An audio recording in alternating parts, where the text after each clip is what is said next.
Rishikesh is not just a city, it's a feeling of home, a place where there is no judgment, where you can just be, a place of Bhole Baba, where your inner Bhola side comes out, where you can be free spirited again and just flow like the river Ganga. And every time I come here, it breaks something I thought was real. Every time I come to Rishikesh, it breaks the illusion of city life. The Maya that feels so real there doesn't feel real here anymore. The rush, the noise, the constant hustle, it slowly fades away. Rishikesh has that Shiva energy, the one that strips away the illusion, softens the ego, and takes away the heaviness you've been carrying. And when that goes, you feel lighter, clearer, and you can hear your inner voice again. The one that gets lost in the noise of city life. I went to Rishikesh at the end of last month for a yoga retreat organized by my yoga teachers, Shalini and Anchal.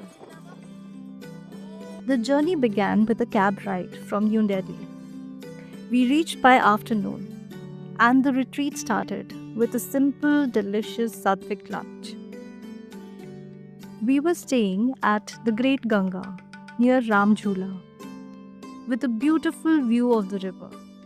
Honestly, it had one of the best views of Ganga I've experienced so far in Rishikesh.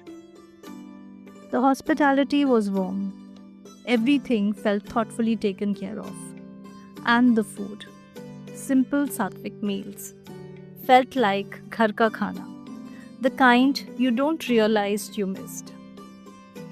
Everything was beautifully organized, from the sessions to the little details in between. On the first day, there was a kirtan in the evening, and I remember being there, singing along, dancing freely, and the whole room slowly came alive. We were a small group, but it felt just right. Everyone was present, everyone was participating, and that made the whole experience feel very wholesome. Somewhere between the yoga sessions, the day visits, and the quiet moments of journaling, I found myself slowing down, and I didn't realize how much I had been holding on to until I started letting it go. I am grateful to Samatvam Retreat for creating such a warm, gentle space. It didn't feel like a retreat. It felt like a space where you can come back home to yourself, a space where you can relax and simply be. And it all happened very effortlessly. And just when we were settling in and getting used to the slower pace, it was time to leave.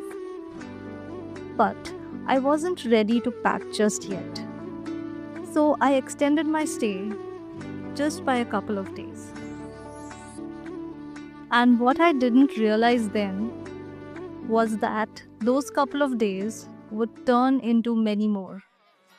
What I thought was just a 2 night weekend getaway slowly became an almost 2 week long adventure. I'll share what happened next in part 2 because this trip didn't end here. Bye.